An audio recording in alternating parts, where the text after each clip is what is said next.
Assalamualaikum warahmatullahi wabarakatuh. Assalamualaikum warahmatullahi wabarakatuh. Pemirsa Banten TV, dialog khusus kali ini kita sedikit berbeda. Karena lokasi syuting kita lebih persisnya di Warung Sunda di daerah Kabupaten Tangerang.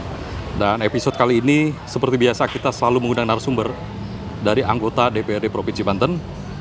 Terkhusus hari ini yang kita datangkan adalah Bapak Dedi Sutardi, SEMBA.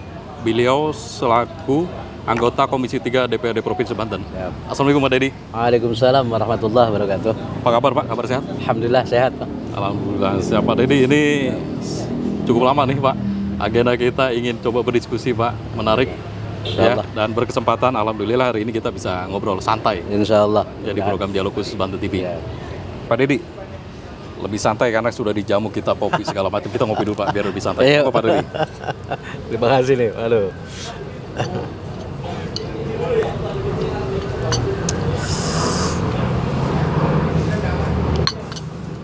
Ya, mantap. Memang kalau mantap, ya mantap. Alhamdulillah. Pak Dedi ini termasuk perwakilan dari Kabupaten Tangerang. Ya. Dapil berapa Pak kalau boleh tahu?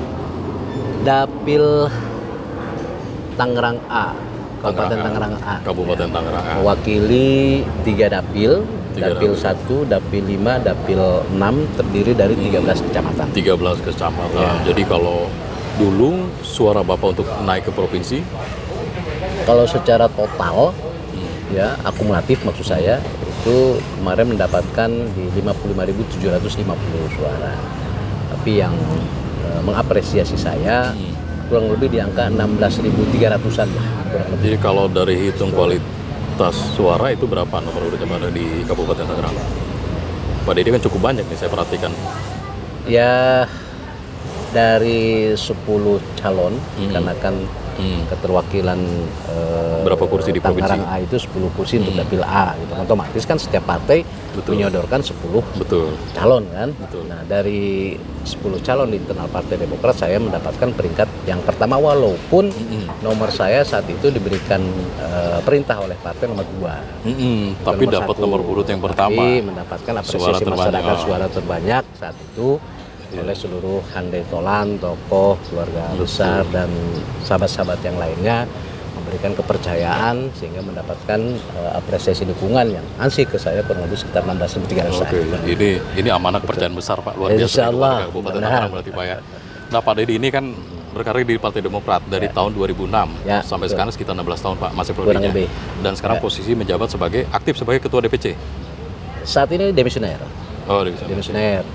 Karena perhelatan Muscap di bulan Maret tahun 2022 kemarin masih menunggu keputusan DPP nanti seperti apa. Kebetulan Muscap ini menjadi hajat besar yang ditata oleh DPD Partai Demokrat Provinsi Banten di bawah kepemimpinan Ibu Uti dan seluruh perangkat yang ada. Ya, diputuskan ada agenda Muscap sekitar bulan Maret kemarin, ya tinggal kita nunggu keputusan DPP nanti Oke, seperti apa. tinggal nunggu keputusan berarti Ya. ya. Ini kali ketiga berarti menjabat kalau misalkan ikhtiarnya ternyata lolos menjadi ketua Ya, gitu. kalau pimpinan memutuskan itu ya ini yang ketiga. Ketiga, waduh ini kepercayaan lagi Pak ya memandat Mudah-mudahan sebagai saja. Ketua DPC di Kabupaten Tangerang. Ini kalau boleh basis partai di Kabupaten Tangerang sendiri Demokrat seperti apa Bapak melihatnya? Perkembangannya, apa regenerasinya Demokrat ini kan bagus di era waktu itu juga. Dan sekarang juga masih menjadi kepercayaan dan suara juga termasuk 5 besar. Ya. Di secara nasional apa nih kira-kira? Ya, alhamdulillah.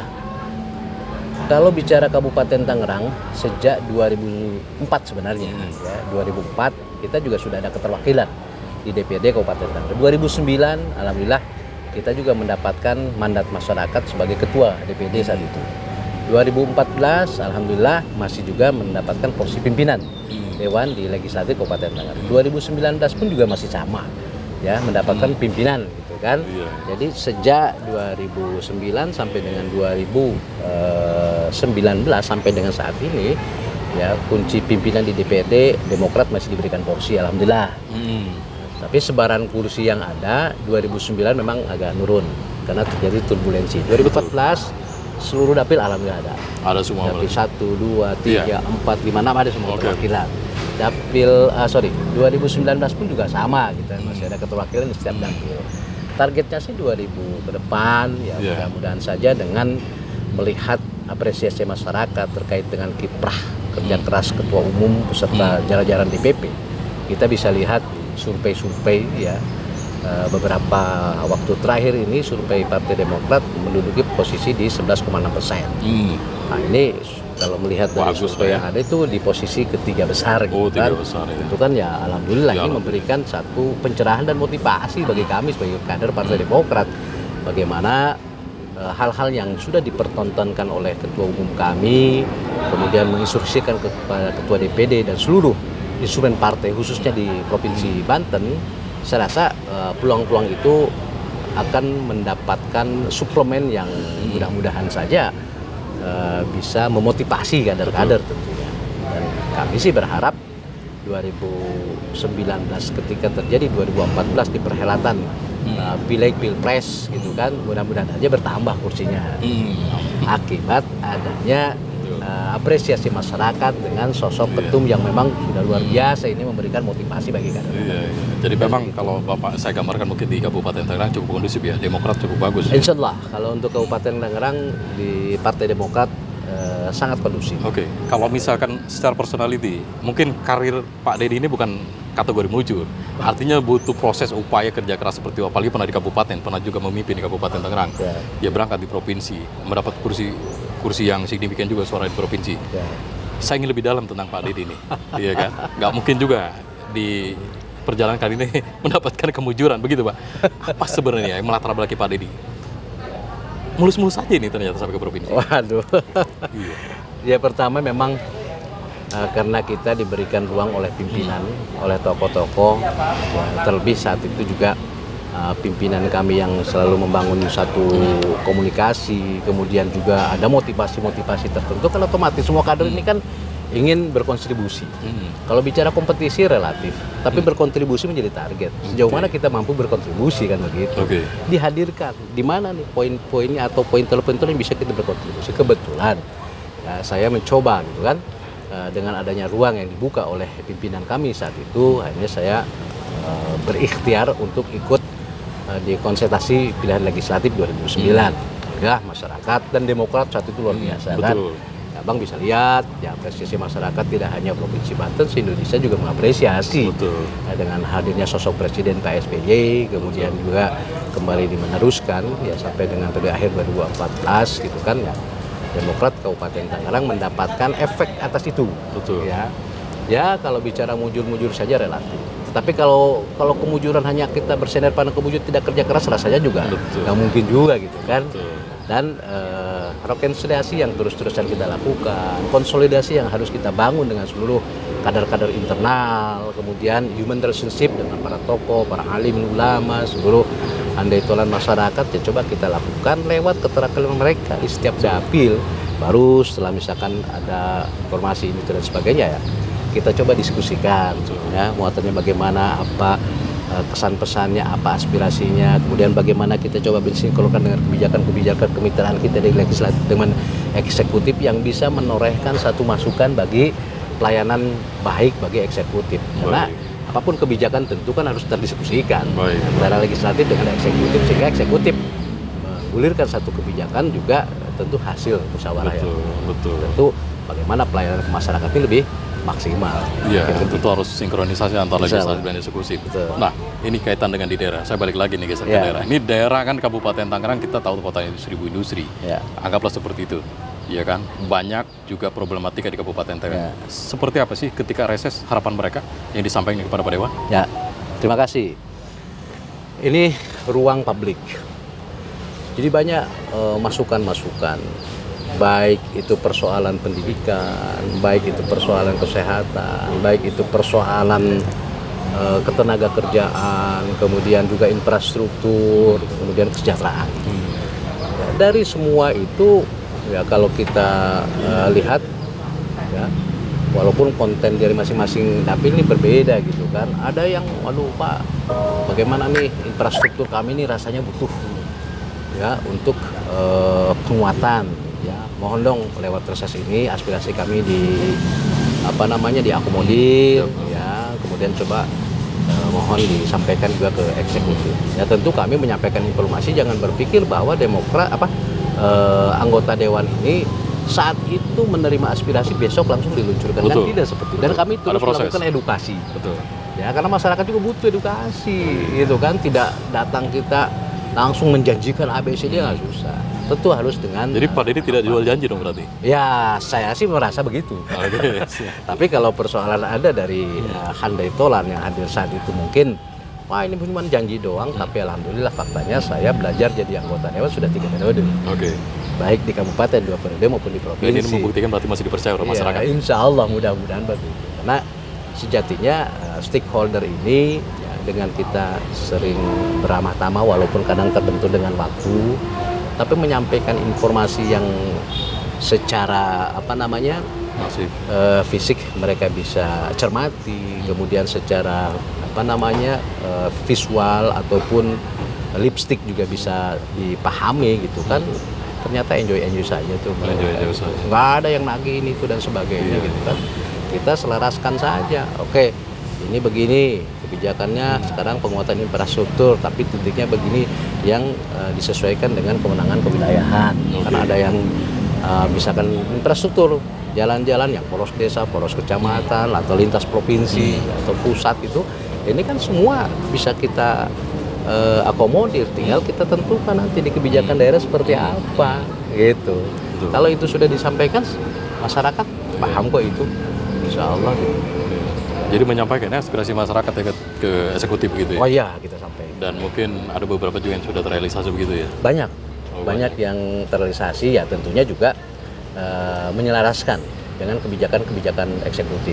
Tidak juga kita maksa-maksa ini gini-gini ya nggak juga. Kalau nggak tepat ya ngapain juga daripada problem toh. Betul. Kan gitu. Mendingan ayo kita moderat saja tapi akomodir, lihat gitu. Masuk nggak nih dengan aktivitas yang di-create berdasarkan visi misi kedaerahan tersebut baik di tingkat kabupaten saat itu atau juga di tingkat provinsi kan kira-kira seperti itu. Mantap. Ini kalau di Komisi 3 tentu membidangi selain aset, keuangan segala macam ya. Ini ada korelasi nggak kebutuhan masyarakat di Kabupaten Tangerang yang sudah yang tengah dijalankan sekarang Pak Dewa? Ya, kalau korelasi pasti banyak karena semua organik komisi kan harus berkorelasi ya. Di Komisi 3 ya, kebetulan kami bermitra dengan Bapenda, Badan Pendapatan Daerah, dengan Dinas Pariwisata, dengan badan usaha milik daerah gitu ya. Khusus di Badan Penerimaan Daerah atau Bapenda ya, ada korelasi gitu kan, karena di situ tidak hanya pada persoalan masyarakat taat asas aja terkait dengan pajak. Betul. Justru bagaimana ya negara ini bisa maju, bisa berkembang, bisa tumbuh gitu kan akibat konsistensi warga masyarakat termasuk kita ini ya menjalankan program-program pemerintah. Makanya kami berupaya dengan Bapenda ini mensosialisasikan terkait dengan persoalan pajak. Karena kebetulan Komisi 3 di DPD Provinsi Banten ini mencermati ya di Bapenda ini hanya 5 mata pajak saja kan. Pajak kendaraan bermotor, biaya pajak kendaraan bermotor, pajak bahan bakar minyak, air permukaan, dan cukai rokok. Semua kan masyarakat kita ya memiliki kewajiban itu. Rasanya di Kabupaten Tangerang yang nggak punya motor mungkin probabilitasnya sedikit kan, banyak kan gitu kan.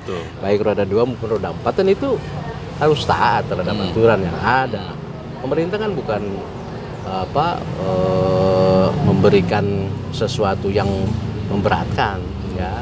Tentunya juga ada stimulus-stimulus yang dihadirkan oleh pemerintah yang sering juga terdiskusikan dengan anggota DPRD melalui pimpinan kami di DPRD. Bagaimana ini agar kebijakan pemerintah kaitan dengan pajak ini bisa memberikan keringanan lah bagi yang mungkin pajaknya sudah mati kendaraan bermotornya, tolong dong ada pertimbangan tertentu dengan kebijakan-kebijakan yang ada, yang terbitkan dulu dari kebijakan itu. Baru laksanakan gitu. Jangan sampai terbit kebijakan nggak ada tapi dilaksanakan khawatir tidak taat asas. Ini kan nggak taat asas begitu. Nah, itu selalu kita coba diskusikan dengan pimpinan kami tentunya di pimpinan dewan maupun di pimpinan komisi. Alhamdulillah saat ini kami terus berupaya membangun komunikasi dengan masyarakat terkait dengan hak dan kewajiban kita sebagai warga negara untuk taat pajak. Karena targetnya ya kita sama-sama tahu orang bijak taat pajak. Kira-kira begitu.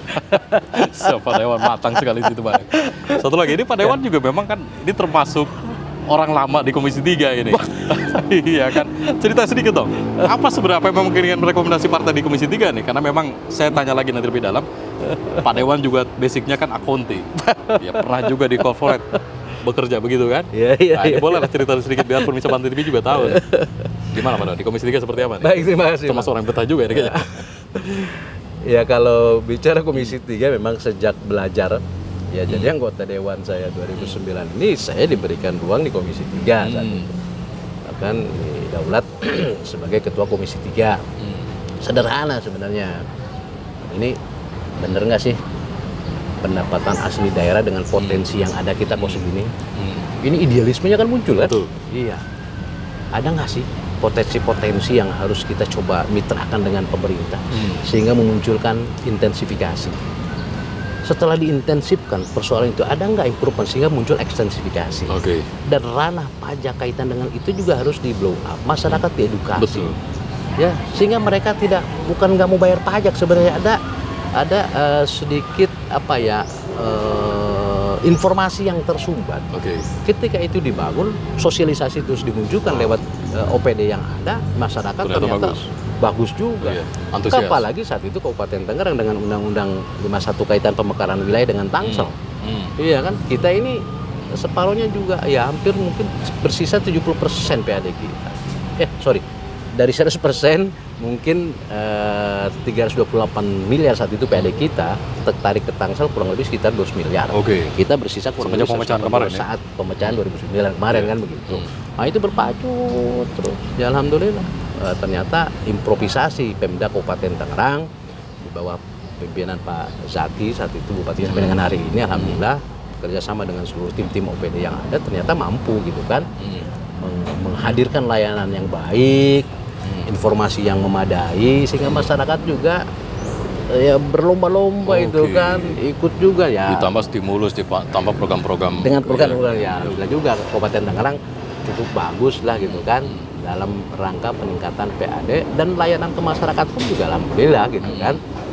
Kalau persoalan kritik dan sebagainya harus siap dikritik. Iya, itu normatif. Itu normatif sekali. Karena kan mempengaruhi hadirnya satu kebijakan. Kalau tanpa kritik kan repot juga, Bang. Bagaimana mau menghasilkan layanan yang terbaik? Dianggap bahwa wah sudah baik-baik sehingga itu nggak ada baik. Iya, kritik dong. Kira-kira begitu. Nah kita lakukan kritik itu untuk membangun kan begitu kan. Itu harus diterima dengan lapang dada dan itu harus dijalankan. Nah, ini betah di Komisi 3. Yes. Akan terus Komisi 3. Begitu. Ini kan perlu saya pelajari juga gitu. Sebenarnya nggak juga. Gitu. Nggak juga gitu kan. Berbagilah. Cuma karena kebetulan background sebelumnya saya sempat di corporate juga. Kemudian background pendidikan saya memang di ekonomi accounting, lebih kepada potret kaitan dengan performance corporate yang seimbang, yang itu memang juga mengedepankan transaksional yang jelas, gitu kan. Kemudian taat asasnya juga lebih juga kepada internal control, ya. Jadi kalau kita ingin menjalankan satu tim birokrasi yang memadai, ya harus dilakukan internal control yang memadai juga, ya, atau disebut audit internal, kan kira-kira seperti itu. Sementara kita di legislatif kan punya hanya 3 tupoksi aja kan. Ya, legislasi, budgeting, sama pengawasan atau kontrol. Beda di eksekutif. Eksekutif ya dari mulai proses perencanaan sampai dengan pelaporan kan ada di dalamnya, tentu ada aktualisasi kan begitu. Tugas kita kalau semua masuk di ranah eksekutif kan nggak matching juga. Mana kontrol kita? Justru kontrol kita yang kita pertajam. Gitu. Sehingga eksekutif ini lebih punya improvisasi gitu. Ya, jadi bukan dianggap betah ya karena tugas partainya seperti itu ya kita nggak bisa nawar-nawar. Sepanjang memang itu instruksi pimpinan ya kita jalankan dengan sebaik-baiknya dengan segala keterbatasan yang ada dan membangun kemitraan dengan sesuatu yang menjadi ruang lingkup pekerjaannya, kira-kira gitu. Oke, luar biasa. Ini sekarang kan setelah kita mendekati pasca Covid nih. Ini semua merangkak ekonomi mulai agak tumbuh, Pak. Pemulihan ekonomi mulai dibangkitkan. Begitu kan? Nah, kalau Pak Dewan sendiri ini mencermati apa nih kira-kira prospek jangka panjang untuk Provinsi Banten sendiri? Baik. Ini kan tentu harus diperhatikan juga tuh kita bersama kan gitu. Ya. Mudah-mudahan sih musibah COVID ini yang menerpa dunia, lebih khusus lagi Provinsi Banten gitu kan, dengan adanya kebijakan pemerintah yang sudah dilonggarkan, saya rasa nampak di masyarakat itu ada euforia. Tetapi kita harus secara intens terus melakukan sosialisasi juga. Jangan seolah-olah kita lepas dari pandemi COVID memunculkan euforia yang akhirnya malah menjadi problem tersendiri gitu kan. Ini yang kita khawatirkan. Magnet ekonomi tentunya saja dengan dibuka pelonggaran aturan dari pemerintah pusat sampai dengan tingkat kabupaten kota bahkan di lingkungan yang ada, ini menuai berkah tersendiri. Betul. Ya. Kalau kita lihat bahwa bertumbuhnya ekonomi itu dari unsur okupansi atau kunjungan. Bisa saja dengan wisata kuliner, dengan wisata alami, dengan wisata religi, dengan wisata pantai gitu kan. Artinya kawasan-kawasan wisata ini sebenarnya menjadi prospek yang sangat menjanjikan untuk merefresh masyarakat yang tadinya, waduh ini terbatasi, boro-boro mau kumpul-kumpul, piknik aja nggak boleh kan gitu kan. Sekarang ini dibuka. Ini kan potensi sebenarnya. Berapa banyak efek dari itu? Betul. Ya kendaraan, ya tiket, ya hotel, ya restoran, kemudian ya apa namanya pamflet iklan dan juga UKM, gitu kan. Jadi sektor-sektor itu sangat potensial sekali gitu kan untuk mencoba merangkak dalam konteks pemulihan ekonomi pasca pandemi ini. Ya, mudah-mudahan saja ada kebijakan khusus kaitan pemerintah menangkap nggak peluang itu? Saya yakin pemerintah sudah memperhitungkan jauh-jauh hari sebenarnya kan begitu. Tinggal bagaimana responsif masyarakat. Begitu dibuka sedikit begitu kan respon masyarakat kan luar biasa nih. Kan gitu. Artinya pemerintah memang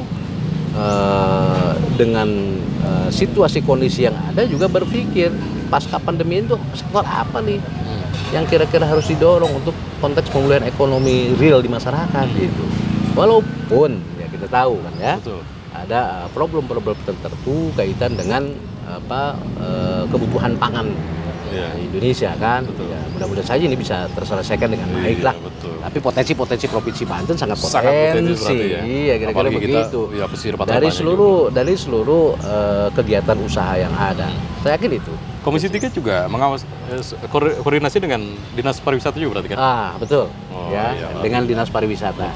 Hanya alhamdulillah Komisi 3 ini juga lewat pimpinan dan seluruh kalangan anggota Komisi 3 juga concern berdiskusi dengan Dinas Pariwisata di Provinsi Banten, kemudian juga melihat progresnya seperti apa sih, ada nggak nih, kira-kira begitu, ada nggak sih nih dengan melihat pelonggaran pembukaan kebijakan seperti ini yang bisa digulirkan kebijakan oleh Dinas Pariwisata. Kalau memang dibutuhkan satu aturan yang diterjunkan lewat peraturan gubernur, kenapa enggak lakukan saja? Kalau perlu prosedurnya segera lakukan gitu. Supaya masyarakat ini pun juga bisa sama-sama tidak terkungkung dalam satu aturan, malah sudah dibuka tapi aturannya belum ada misalkan gitu. Karena khawatir aturan kembali yang dulu tapi masih ada nih slot aturan kaitan pandemi harus bisa dilewati. Kan ini harus dipangkas dulu aturan.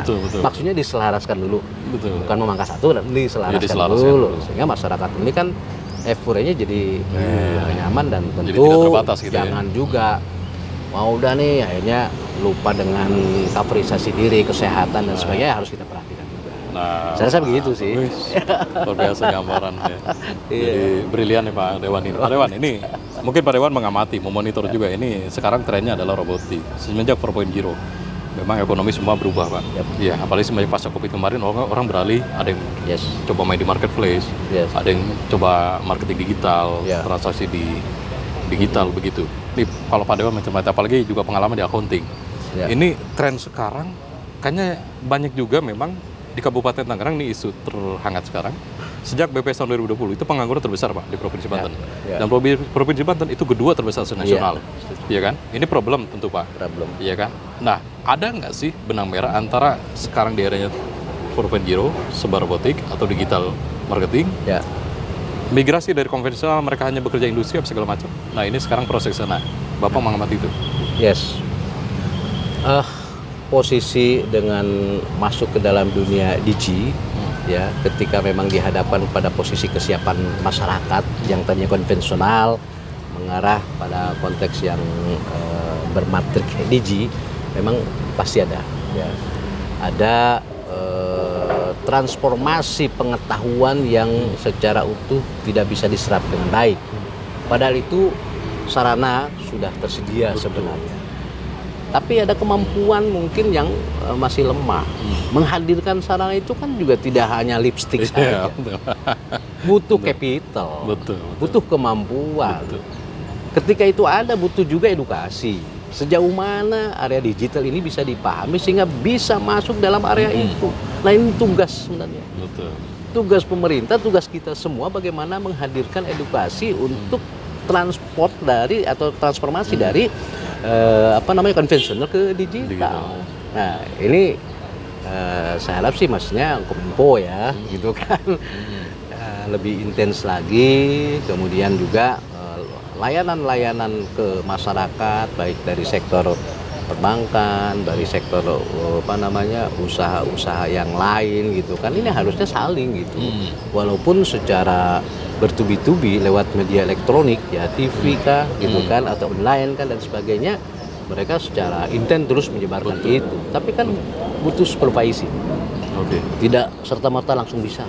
Wah, ini kalau yang konvensional salah sedikit udah bingung sendiri dia. Tapi kalau ada supervisi yang bisa mengatakan tolong ini begini, ini begini, ini begini, begitu mereka connect, saya yakin ini peluangnya sebenarnya banyak. Nah, persoalan pengangguran tadi karena kita ini lebih tersandra dengan ya cerita-cerita konvensional gitu. Kalau nggak ada secari kertas rasanya nggak asah. Kalau misalkan nggak ini rasanya, waduh, masa kita transaksi dalam goib. Betul.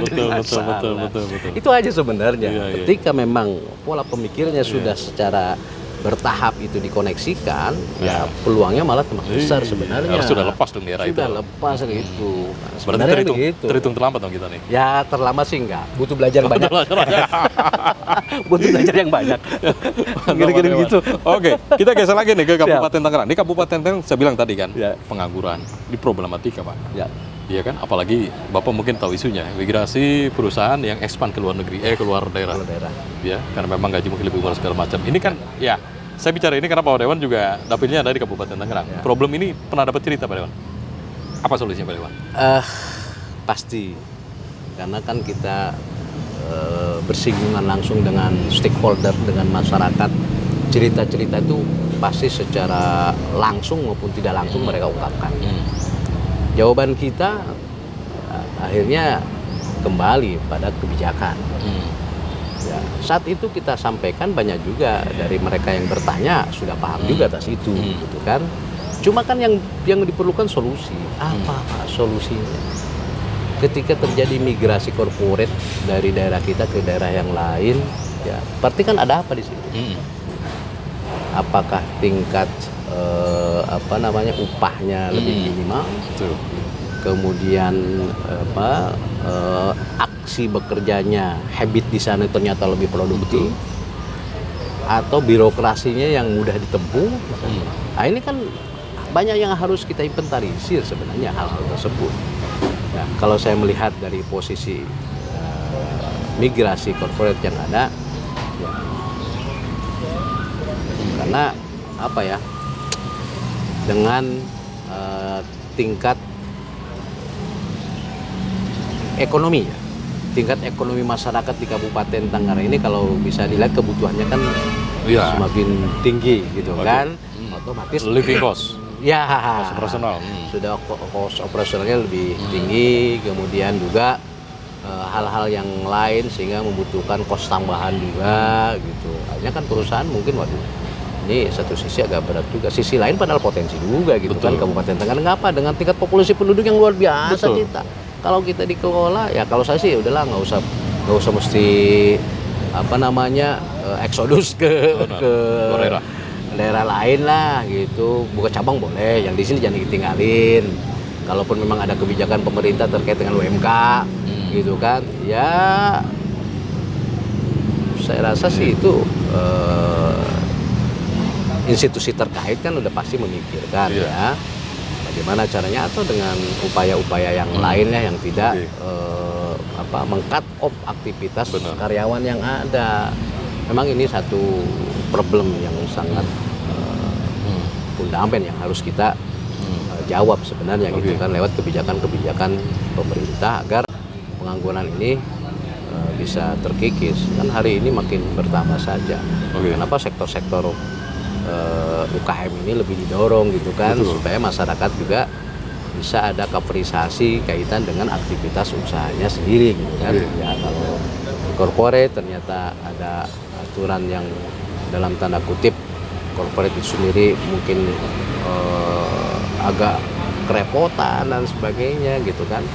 Ya harapan sih karyawan sudah punya atau masyarakat yang beraktivitas di perusahaan itu sudah punya opsi yang lain gitu. Ini tentu kebijakan lagi-lagi kebijakan. Betul. Nah, itu peran eksekutif lah. Ya, itu peran eksekutif itu peran juga sebenarnya. Jadi ya, gitu, ya mungkin ke depan bisa lebih tuntas lah persoalan ini karena memang dilematis ke depan akan terus begini. Apalagi migrasi luar kota datang ke Tangerang karena sebagai magnet sektor industri yang sangat menarik lah. Ketika orang bekerja di sini kan upah lumayan, ya kan seperti itu. Nah, terus Pak Dewan, ini kita geser ke Komisi 3. Komisi 3 tentu sekarang PAD Provinsi Banten target tahun ini. Ya, kalau kita cermati ya, kan kayaknya agak sedikit turun. Sebelumnya kan kita mencapai angka 12, sekian T gitu ya. Kemudian ada refocusing gitu kan, otomatis juga menurunkan tingkat sampai dengan 10 ya. Mudah-mudahan sih 2023 besok ini akan ada penaikan. Cuman angkanya saya belum secara persis tahu. Tapi kalau melihat dari growth-nya, pertumbuhannya gitu bagus kan, nampaknya sih sudah cukup lumayan bagus gitu kan. Sehingga ini bisa secara bertahap mendongkrak pendapatan asli daerah. Berangkatnya dari situ dulu. Dari sektor pendapatan asli daerah bertahap, nanti lihat populasi penduduk seperti apa, sehingga dana transfer pusat juga kaitan udah juga ikut kan tuh dengan prioritas Pemprov provinsi untuk bisa menghadirkan pelayanan yang terbaik bagi masyarakat, dan tentu dibutuhkan juga pembiayaan yang memadai juga yang disesuaikan dengan budget itu sendiri.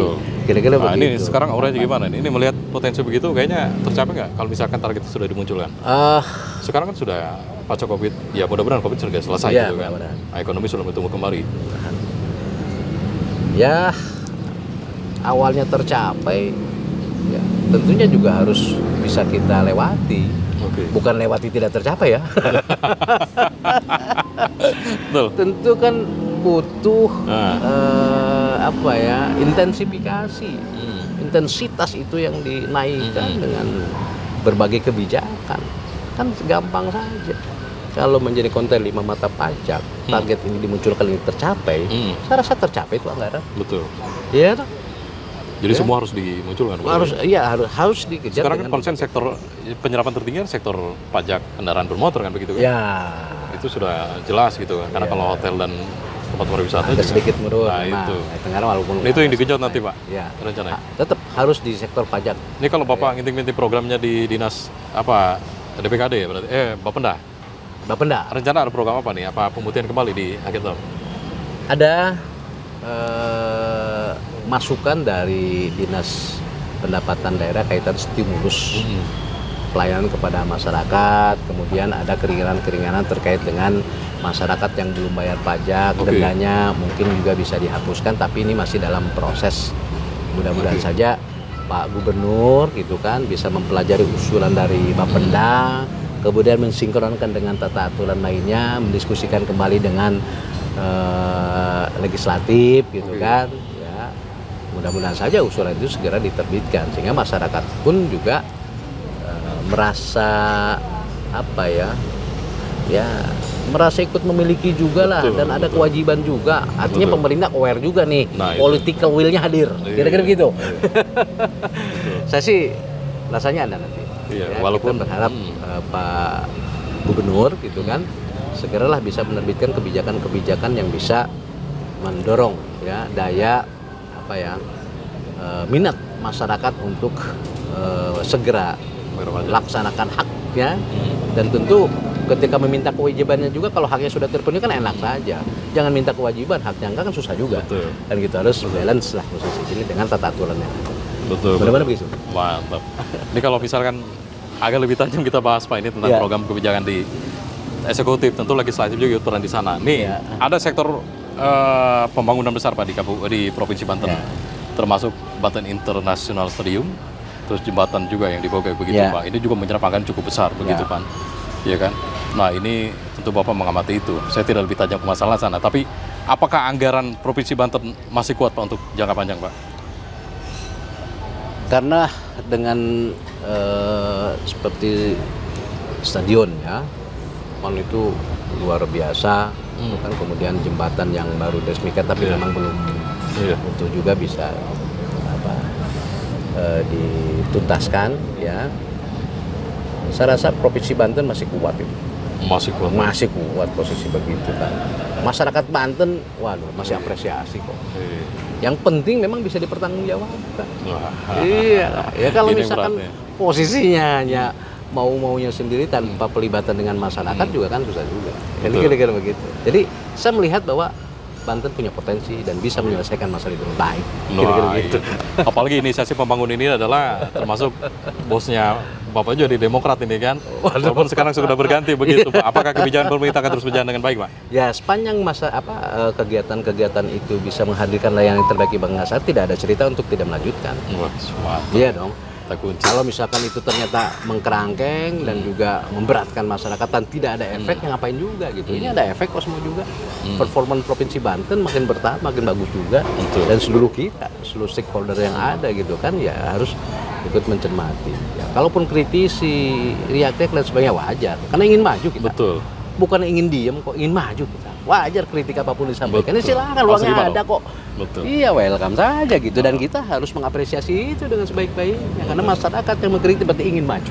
Betul. Intinya begitu aja. Wih, luar biasa. Ini di Komisi 3 ada kan peran legislatif adalah pengawasan legislasi dan budgeting. Yap. Legislasi, undang-undang terbaru apa yang dimunculkan di Komisi 3? Ada perbaruan Pak? Kemungkinannya sih nanti kita lihat mengenai ekosistem keuangan daerah. Oke.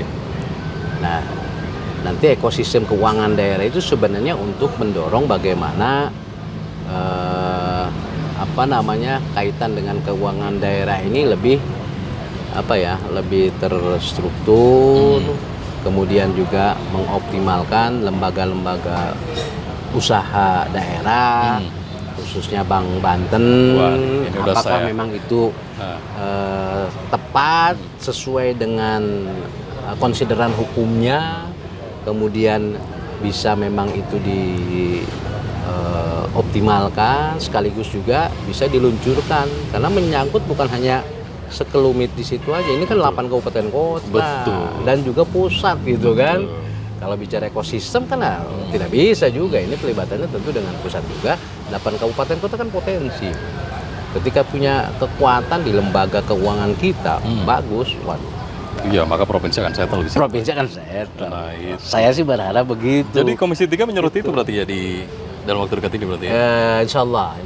Tapi ya kita harus berkomunikasi dulu nanti dengan pimpinan komisi, karena itu sebelumnya sudah digulirkan lewat pimpinan komisi kami sebelumnya, ya sudah digulirkan, kemudian sudah terjadi diskusi dengan Bank Banten, ya Bank Banten mencoba melakukan kajian-kajian terkait dengan perda ekosistem keuangan daerah, Oke. sejauh mana tinggal BPKAD memungkinkan enggak gitu Oke. kan. Kalau memang memungkinkan, aturan mainnya ada, konsideran hukumnya memadai, ya tinggal pembahasannya seperti apa gitu. Jangan hanya aturan ada dijalanin enggak, ya repot juga kan, bukan base sedikit. Oke. Iya. Kalau boleh bocor ya, Komisi 3 ini poinnya apa aja nih yang disarankan untuk Bank Banten nanti ke depan?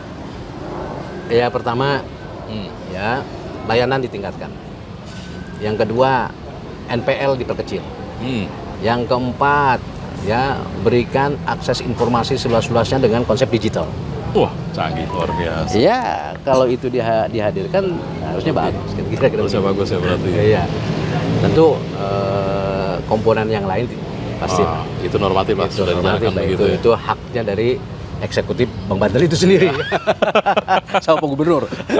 Jadi saya gambarkan di Komisi 3 atau Pak Deddy sendiri mengharapkan Bank Banten tetap tumbuh toh. Bank Banten tetap tumbuh berarti Tetap ya. tumbuh. Kalau kami berharap Bank Banten tetap menjadi payung lembaga keuangan yang bisa hadir. Oke. Dan kami berharap itu tersendiri, terpisah dari BGD. Jadi sementara ini masih belum Masih optimal. masih ada karena kan tidak sederhana juga ya. Tentu ada konektivitas dengan yang lain-lain. Nah, ketika memang mungkin ya Bank Banten nanti bisa tersendiri, kemudian pengendali sahamnya itu langsung dari Pemprov gitu kan, tidak lagi melalui BGD, mungkin akan lebih Oke. biarkan BGD. Berarti itu harapan dari Komisi 3 juga ya, tidak melalui perusahaan induk berarti ini ya? tuntutan. Langsung di Buka ya, tuntutan itu harus diselaraskan. Artinya masukan-masukan dari masyarakat bisa enggak kalau misalkan ini terpisah dari BGD. Ya, kalau memang aturannya memungkinkan dan menurut kacamata kami Bank Banten ini sebenarnya larinya akan lebih cepat. Oke. Ketika memang itu terpisah dari BGD, tidak menghilangkan BGD tentunya kan gitu. BGD bisa maju, Bank Banten bisa maju, ya kan menjadi payung ekonomi dan lembaga keuangan yang kuat kan Benar. gitu. Kalau saya simpulkan, ini masih tersandar berarti begitu. Kalau bicara tersandar dalam proses, karena kan baru masuk ke badan legislasi kalau tidak salah, karena butuh kajian kan. Oke. Ya kalau misalkan udah sekian lama tidak dibahas-bahas berarti tersandra. Ini kan baru proses. Oke. Ya nggak tahu juga nanti awal gitu-gitu begitu. Siap. Oke Pak, di closing acara program kita ini Pak akan terus berkarir politik Pak. Ya, pertama mudah-mudahan Allah masih limpahkan kesehatan. Amin. Yang kedua, tentunya saja semangat ya Allah masih melimpahkan. Kemudian pimpinan kami baik di DPP, DPD maupun di DPC sampai dengan akar rumput memberikan toleransi dan kepercayaan kepada kami, khususnya saya. Insya Allah ya, kita akan berikhtiar kembali. Gitu. Persoalan nanti apresiasi masyarakat seperti apa, tetap saya akan sejati dengan Partai Demokrat. Wah, iya. Ini loyalitas partai Pak begitu. Insya Allah. Ini keluarga mensupport semua Pak. Alhamdulillah. Keluarga walaupun memang ada yang PNS, ada yang aparatur militer, aparatur kepolisian, itu kan ya. Tapi konsisten, Pak Didi tetap di politik. Ya, saya tetap aja di politik. Bahkan ya ada saya terkecil saja sekarang menjadi Kabid Humas Polda Sumatera Utara kan. Waduh, Ya, ya mantap. bisa saja menjadi teman sharing gitu kan. Karena kita kan ini ya namanya anak singkong gitu kan, orang kampung. Ya, ingin juga selalu, intinya sih kami ingin selalu terbangun komunikasi dengan para guru, para alim, ulama, tokoh masyarakat, handaltono, semua stakeholder dengan segala keterbatasan dan kelemahan yang ada. Mudah-mudahan ketika memang kita bangun posisi-posisi itu, mereka juga ada apa ya, hal-hal yang bisa menjadi nasihat bagi kita. Betul. Ketika orang sudah memberikan nasihat, berarti intinya ingin mendukung. Nah. Kuncinya itu aja dulu. Waduh, mantap. Siap, mantap Pak Didi. Ini waktunya, terima kasih banyak. Terima Kami kasih. diberi kesempatan untuk berdiskusi dengan Pak Didi, karir politik dan segala macam ya Pak. Amin. Jadi nanti kita bisa diskusi lebih panjang di lain kesempatan. Insya Allah. Pak Didi, hatur nuhun, makasih banyak. Terima kasih, Bang ya. Sukses selalu untuk Bank Banten. Amin. Siap, monggo. Oke, terima kasih Banten TV. Simak terus di dialog khusus kita bersama DPR Provinsi Banten. Dan kita akan ketemu di lain kesempatan. Saya Baru Tama, mohon pamit undur diri. Wassalamualaikum warahmatullahi wabarakatuh. Assalamualaikum warahmatullahi wabarakatuh.